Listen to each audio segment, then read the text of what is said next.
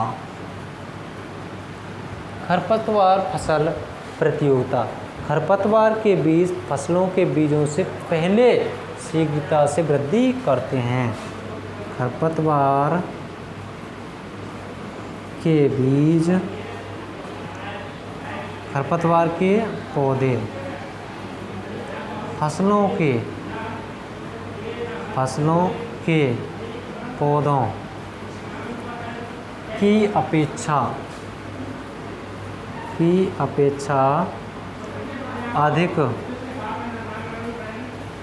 अधिक वृद्धि खरपतवार के पौधे फसलों के पौधों की अपेक्षा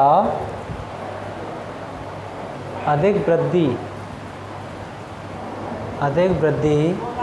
करते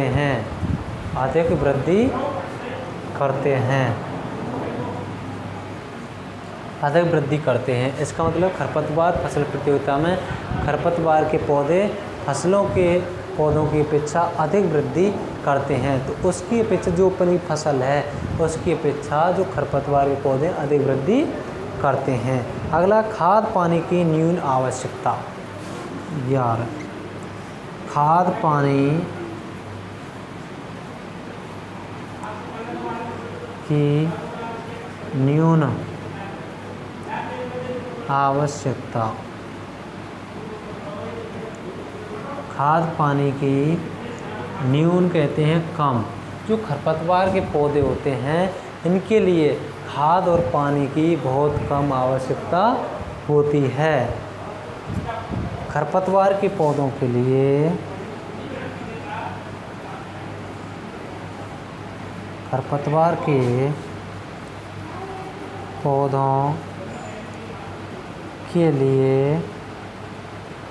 पौधों के लिए कम खाद व पानी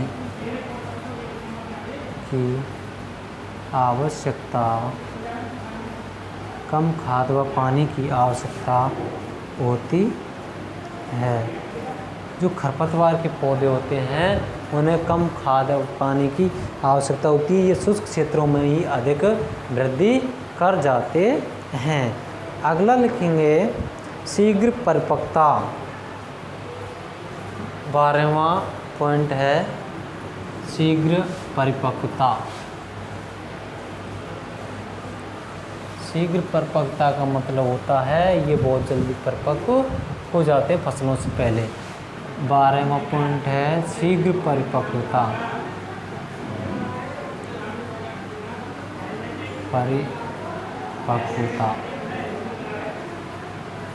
शीघ्र परिपक्वता। खरपतवार के बीज शीघ्र परिपक्व हो जाते हैं। खरपतवार के बीज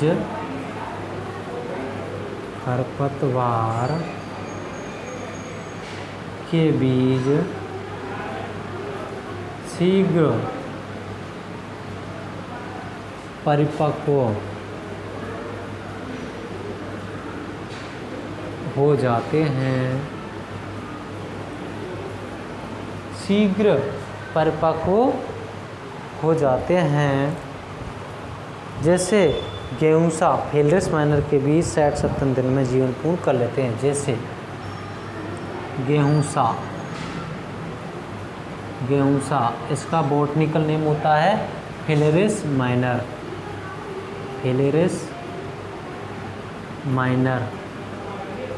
माइनर। गेहूँसा 60 से 70 दिन में कितने दिन में 60 से 70 दिन में जीवन पूर्ण कर लेते हैं। 60 से 70 दिन में जीवन पूर्ण कर लेते हैं।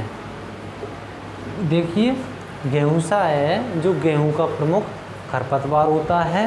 किसका खरपतवार होता है? ये गेहूँ का प्रमुख खरपतवार होता है जो अपना जीवन चक्र केवल 2 महीने में 60 से 70 दिन में पूर्ण कर लेता है।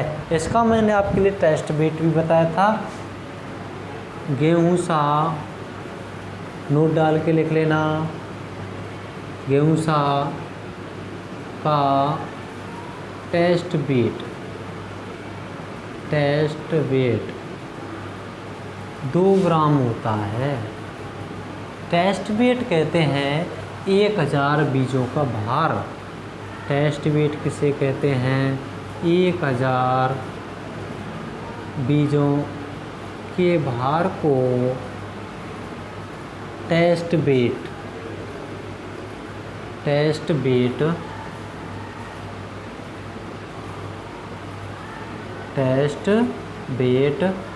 कहते हैं। 1000 बीजों के भार को टेस्ट वेट कहते हैं। और यहाँ पर ही एक और लिख लेना, सीड इंडेक्स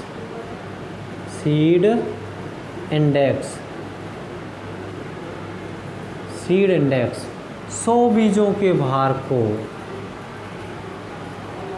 100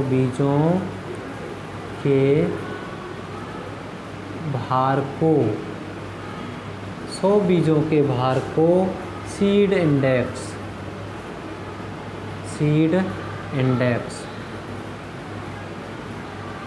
कहते हैं। ये याद रखना, टेस्ट वेट क्या होता है? 1000 बीजों के भार को टेस्ट वेट कहते हैं और 100 बीजों के भार को सीड इंडेक्स कहते हैं। और जो गेहूं की फसल है उसका मुख्य खरपतवार गेहूंसा होता है। गेहूंसा को गेहूं का मामा, यहाँ लिख लीजिए, गेहूंसा को गेहूं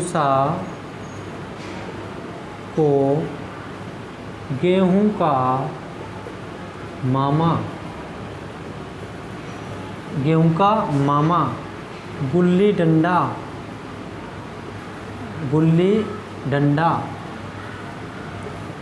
आदि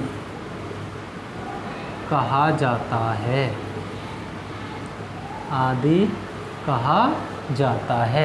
गेहूंसा को गेहूं का मामा, गुल्ली डंडा आदि कहा जाता है। अब इसके बाद में खरपतवारों का वर्गीकरण, न्यू हेडिंग आएगी, खरपतवारों का वर्गीकरण। तो खरपतवारों का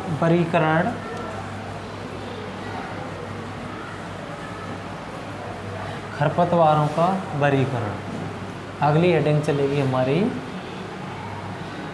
खरपतवारों का वर्गीकरण। तो इसको हम अगले वीडियो के माध्यम से आपको बताएंगे।